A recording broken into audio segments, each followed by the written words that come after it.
left with an oligarchy under a progression of the Caesars.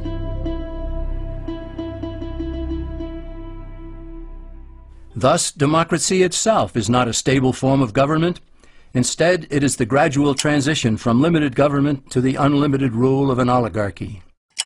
Knowing this, we as Americans are ultimately left with only two choices.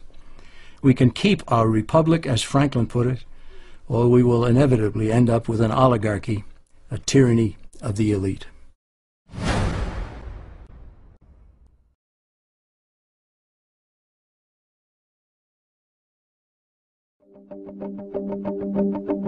Just as there is widespread confusion regarding political systems, there is similar confusion in the economic arena. All during the 20th century, Americans were led to believe that there was a great struggle going on between capitalism and the communist world. Undoubtedly, a struggle existed, but the real adversaries were rarely identified properly. No discussion about economic systems will make sense without first defining terms. And one of the most basic terms in economics is capital, whose definition is the means of production. To illustrate what capital is, let's consider a very simple economy.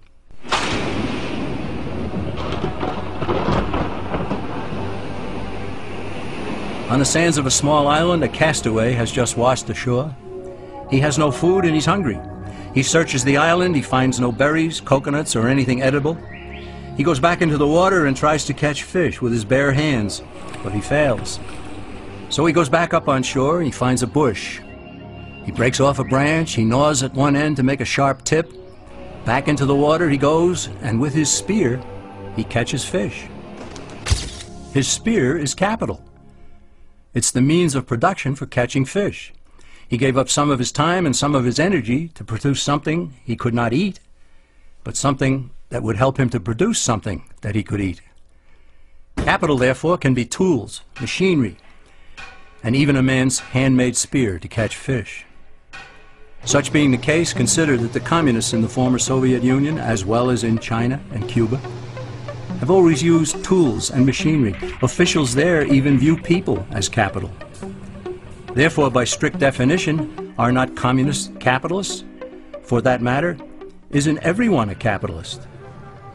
And so, is not every economic system a capitalist system? What then is the difference between what the communist system is and what the American capitalist system is supposed to be? The difference is ownership of the capital. Is the system monopolistic, state-controlled capitalism, or is it competitive, free enterprise capitalism? It is between these two opposing economic systems that a battle has always raged. Before we proceed, let's also define free market. Basically, it's a self-regulating system in which all parties are completely free to transact with one another.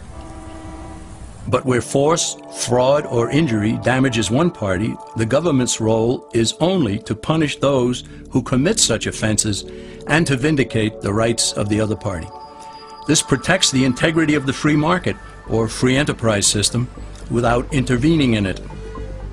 The term private property also needs clarification, for private ownership and control of property is a key component in the free enterprise system. In order for ownership of property to be full and complete, all four of its aspects must be met. These are title, control, use, and the ability to dispose of what a person owns. In a free market economy, these aspects are unrestrained, so long as the owner does not infringe on the legitimate rights and claims of others. True ownership of property and freedom go hand in hand. They always have. Now let's compare the two systems of capitalism. In the competitive free enterprise system, capital or property is both owned privately and controlled privately. In the monopolistic system, holding title to capital can be accomplished privately or by the state. But more importantly, capital is controlled by the state or by the elite few who control the state. The Communist Manifesto, which contains the basic program for all communists and all socialists, explicitly preaches the destruction and abolition of private property. Karl Marx understood the powers of controlling capital, and so have all communists and socialists who have ever looked and still look to Marx as their leader. State-controlled capitalism results in high prices and low quality. After all, why would a monopoly strive to improve if it has no competition? On the other hand, honest, thrifty, and hard-working producers throughout the world prefer a competitive free enterprise system for all.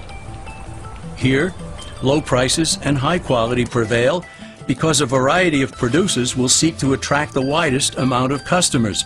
Competition results in excellence and always has.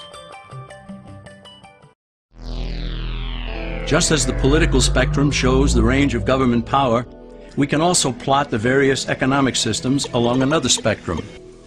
These forms of government control in the market stand in sharp contrast with a completely free market. In the last century or so, there have been basically 4 forms of state-controlled economies, all on the far left of the economic spectrum: fascism, Nazism, socialism, and communism. In each, the government controls the capital. The difference among these is how much is owned or controlled outright by the government. In a fascist system, the government doesn't own businesses on paper, but it does control them. In Mussolini's Italy, even though he didn't hold title to businesses, he told the owners what to produce, how much to produce, when to produce, where to buy raw materials, who to hire, who to fire, and what price to charge. The rest, he said, was up to them. The fascist system is more efficient than other state-controlled systems insofar as those living under it think they still own their businesses. Shopkeepers concern themselves with maintenance on the machinery, employee relations, painting the building, and so forth. But the government controls owners through an array of taxation and regulations. Under Nazism, which means National Socialism, its proponents went one step further and acquired ownership of some corporations such as Volkswagen. However, Hitler didn't seize ownership of other industrial giants, he simply controlled them, just as Mussolini had controlled businesses in Italy. Socialism is where government officials acquire possession of major industries such as transportation, communications, and utilities in order to leverage control over the entire economy. Through ownership of these vital segments of industry and by creating government regulatory agencies, socialists gain control over virtually everything else. Finally, there is communism, the granddaddy of all in the economic sense. In a way, communism is more honest than fascism because all of the capital is owned and controlled by the state. There are no pretenses about it. Now let's combine political and economic systems, because ultimately one never exists without the other. We see again that there are only 2 ultimate choices: a competitive free enterprise system in a republic, or a monopolistic state control system under an oligarchy.